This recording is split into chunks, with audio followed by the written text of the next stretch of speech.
no se ha hablado mucho, pero que creo que es significativo. En Uruguay hay dos coaliciones.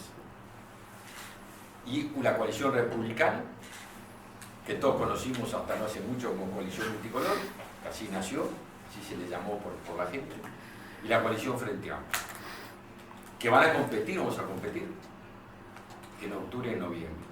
Por tercera vez consecutiva, la coalición republicana es mayoría en el país. Lo fue en noviembre del 2019, lo fue en marzo del 22 cuando se hizo el plebiscito de la LUC, que la coalición republicana obtuvo la mayoría y por lo tanto se mantuvo la ley de urgente consideración, y lo fue el domingo 30 de junio, donde la coalición republicana fue el sector político más votado en el Uruguay. Creo que ese es el primer dato. Y segundo, achicando el lente, ¿no? Sí, Partido Nacional. Partido Nacional, la victoria de la preferencia que tuvo Álvaro Delgado, que es a quien nosotros respaldamos en la interna, que va a ser nuestro candidato del Partido Nacional, por primera vez en las internas en el Partido Nacional tuvo un nivel de respaldo que no tiene registro, ¿no? Que 3 de cada 4 votos blancos, el 75% haya respaldado una candidatura en el Partido Nacional, le da un impulso y una legitimidad que creo que habla muy bien de, bueno, de algo que era el sentido de la campaña electoral que hicimos. Nosotros planteamos que militamos por la continuidad, que el gobierno de Luis Lacalle Pou, a pesar de todos los pesares que tuvo el Uruguay, la pandemia, la crisis hídrica, la sequía, todo, había logrado para los uruguayos logros y derechos que merecían continuar. Y la figura de Álvaro, sin duda, era quien mejor representaba esa continuidad. Creo que la expresión también, la votación, demuestra esa voluntad de continuidad.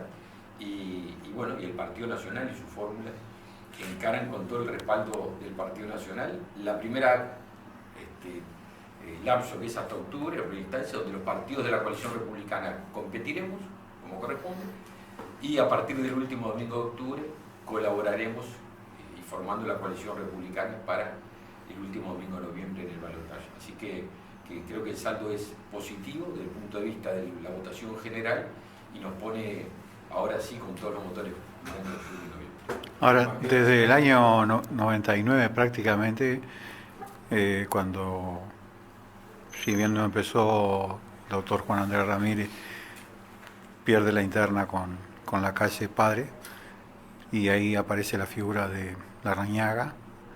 El partido tuvo dos polos grandes, por decir de alguna manera, ¿no? Con la desaparición de Larrañaga, bueno, hoy los números marcan de que en definitiva hay un sector muy fuerte. La interna, la gente, o sea, los políticos pueden decir o autoproclamarse wilsonistas, herreristas, lacayistas, como quieran, pero el que lo percibe o no lo percibe es el votante. ¿Cómo ven eso ustedes de cara al futuro? Porque si bien tú decías, hay un sector muy fuerte, esto también, digamos, hubo una pérdida importante en cantidad de votos, quizás porque la interna puede no haber sido lo competitiva que fue, por ejemplo, 5 años atrás. ¿Cómo lo perciben hacia el futuro ustedes?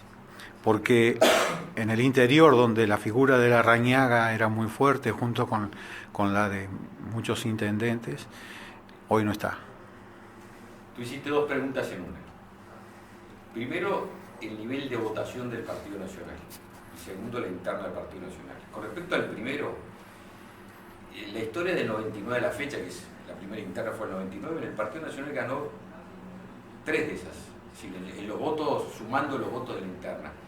Y ganamos 3, y salvo la última, perdimos la elección nacional. El nivel de votación de la interna, partido a partido, no marca ningún tipo de indicio con respecto a la elección nacional. Nosotros llegamos a ganar internas, ser el partido más votado en internas, y después perder primera vuelta en octubre, con el Frente Amplio. No significó nada. Perdimos en primera vuelta. Elección del 2004, por ejemplo, o la elección después del 2010. ¿No? Así que si a mí me dan a elegir entre ser el partido más votado del interno, ganar la elección nacional, te elijo ganar la elección nacional, porque en definitiva es la que marca el gobierno. Los votos no son indicio en la interna de lo que pasa después, incluso los principales analistas han dicho eso porque es lo que marca la realidad. Segundo, ¿cuál es el motivo? Yo creo que acá hubo dos motivos fundamentales. Primero, la competencia interna del Partido Nacional se sabía que no era una interna competitiva desde el punto de vista que había dudas de cómo podía ser el resultado. Todos sabemos que allí en el Partido Nacional estaba más o menos claro que Álvaro Delgado iba a ser el candidato preferido. Lo decían todas las encuestas. No así en otros partidos. En el Frente Amplio había una competencia real. Y la competencia motiva. Cuando nosotros tuvimos competencias más cercanas, más parejas, el partido se moviliza más, porque los aparatos partidarios se movilizan más. Cuando está más o menos definida, ya el militante da como que el resultado está dado. Eso es lo primero. Lo segundo, en esta elección, al revés de lo que pasó en el 2019, no había vientos de cambio. El cambio es muy militante. Si la militancia por el cambio genera mucha ansiedad electoral. En la elección del 2019 queríamos cambiar y por lo tanto la mayoría del Uruguay que quería cambiar militó mucho para lograr ese cambio. La continuidad no genera esa ansiedad electoral. La gente se siente medianamente conforme, que no quiere decir que haya cosas para corregir, para hacer nuevas, pero no genera la ansiedad del cambio. Estoy bien y por lo tanto no hay necesidad de esa movilización que hay cuando uno quiere cambiar. Y creo que esas dos cosas influyeron en el resultado global de la elección. Que no es lo que va a pasar si uno mira, para quienes estamos en política, estamos muy acostumbrados a medirlas, tener el olfato para medir el pulso de la gente. Yo creo que en estos 10 días que ya pasaron en internet ya cambió el ánimo electoral. La gente ahora está en que viene la elección nacional, que es la que define el rumbo del país en los próximos 5 años. Con respecto a la interna del Partido Nacional, miren, hay una generación que es la mía, que estamos muy impregnados por las historias partidarias. Los wilsonistas, yo soy wilsonista toda mi vida, yo me formé como Wilson, siendo muy gurí, aún menor que Joaquín.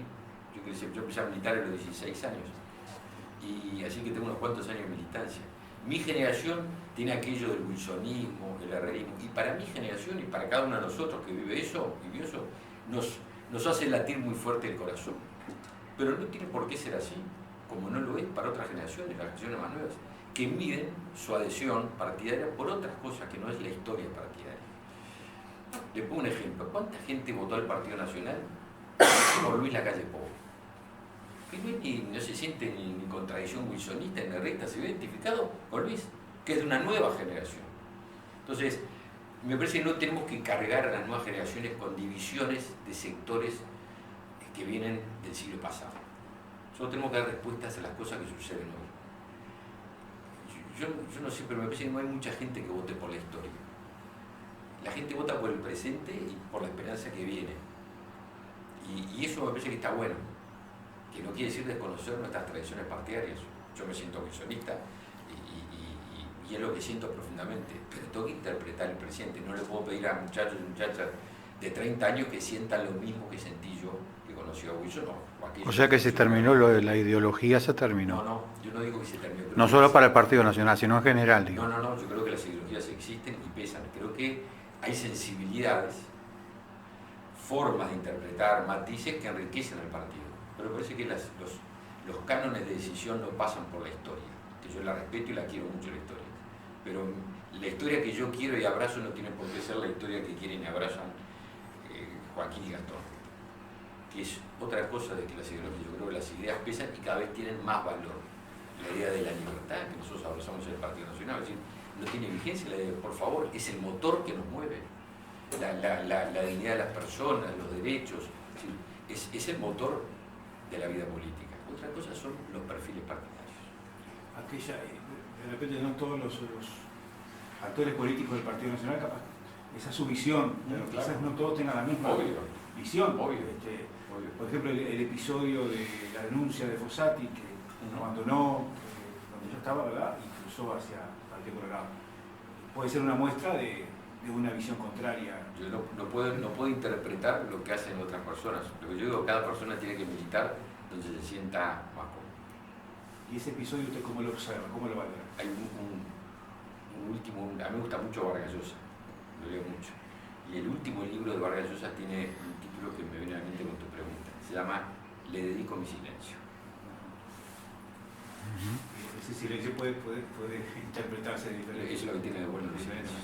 Y bueno, y por eso, pero la pregunta mía de la ideología también tenía que ver con, o tiene que ver con el tema, por ejemplo, de la designación o por lo menos la propuesta que hace Álvaro Delgado de Ripoll como compañero de fórmula, ¿no? Está bien, Viene porque, digo, si hablamos de ideología, me parece que es... Alcanza, que usted seguramente la conoce bien, pero alcanza con conocer un poco la historia del Partido Nacional para concluir que la decisión que tomó Álvaro es una decisión muy blanca,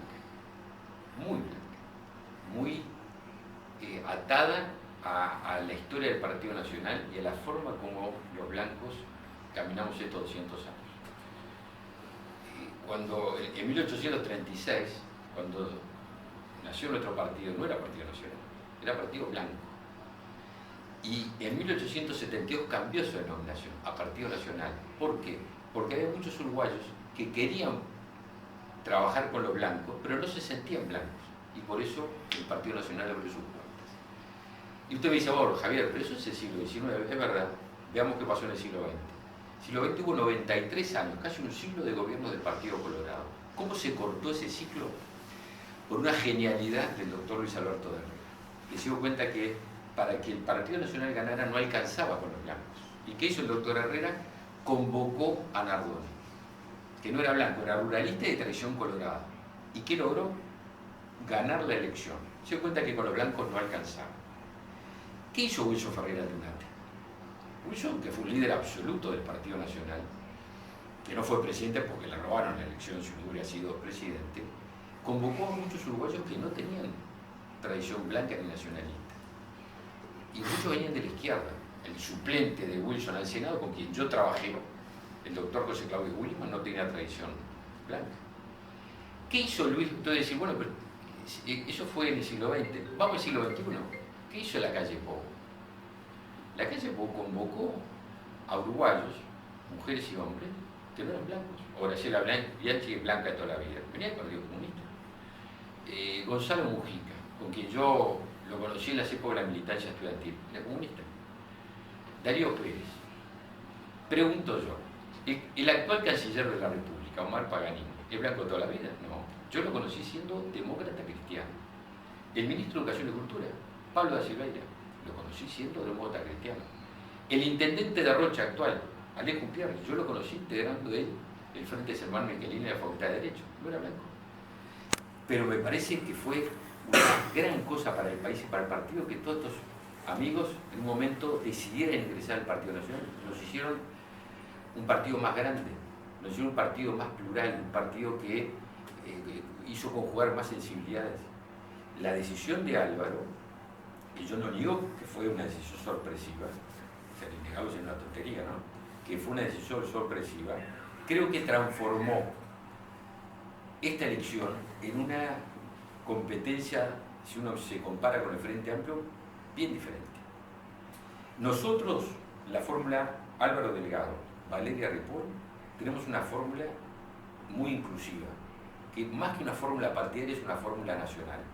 Es la fórmula del Partido Nacional, pero obviamente la tradición de Álvaro no es la de Valeria Ripoll, la tradición de Álvaro es una tradición blanca de toda la vida. Pero su propio suplente, Valeria viene de... su propio suplente, Sebastián. Cierro la respuesta. Valeria viene de una tradición que todos conocemos. Esa es la fórmula del Partido Nacional. ¿Cómo es? Es que es una fórmula abierta, una fórmula, vuelvo a reiterar, que incluye, que convoca afuera del Partido Nacional. La fórmula del Frente Amplio es una fórmula, para utilizar un término de moda, del carozo del comité de base. Una fórmula bien frente amplista total, ¿no? MPP, Partido Comunista, Partido Socialista. Bueno, creo que está bueno poder convocar de una fórmula más abierta, más convocante, que de una fórmula que solo convoca una tradición partidaria y muy particular, muy volcada en el... No, simplemente le decía que en el caso de Sebastián da Silva, su suplente, perdón que voy a utilizar esta palabra, pero es la que ha utilizado él, me jode que salude con un puñito y cuando hablamos de ideologías, digamos, entonces digo, o sea, se contradice con lo que usted está diciendo hoy acá, digo, se hace, eso es por un lado, y por el otro lado, cuando usted dice bien inclusiva, y en el discurso de la misma noche de Álvaro Delgado dice, quiero un partido más inclusivo, quiero un partido más abierto, y que tienda puentes, pero para tender puentes nombra a Valeria Ripoll, que ha dinamitado todos los puentes con el presidente del Frente Amplio, la mayor fuerza política del país, y que ha dinamitado todos los puentes con el PIT-CNT. ¿Cómo se entiende eso? Bueno, yo no comparto lo que usted dice. No tengo por qué entenderlo porque no lo comparto.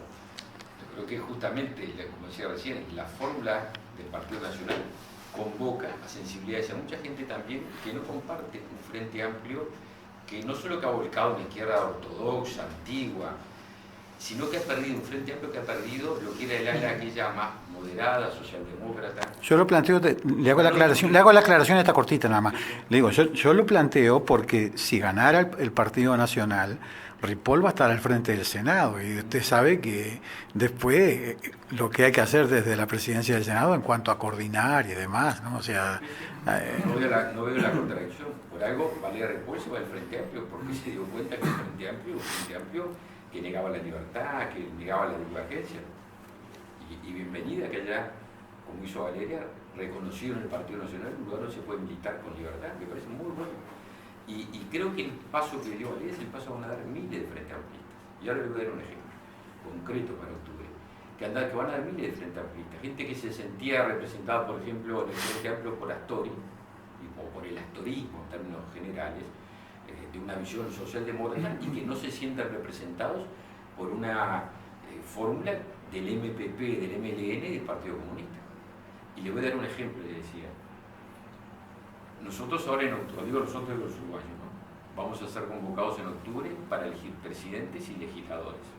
Eso ya lo sabemos. Pero también vamos a ser convocados para votar dos plebiscitos. La seguridad social y el allanamiento nocturno. Y el de la seguridad social, los dos, ¿no? Pero el de la seguridad social es un tema extremadamente importante para el Uruguay, porque de aprobarse significaría destruir el sistema de la seguridad social, destruirlo, además de apropiarse de los ahorros de los uruguayos.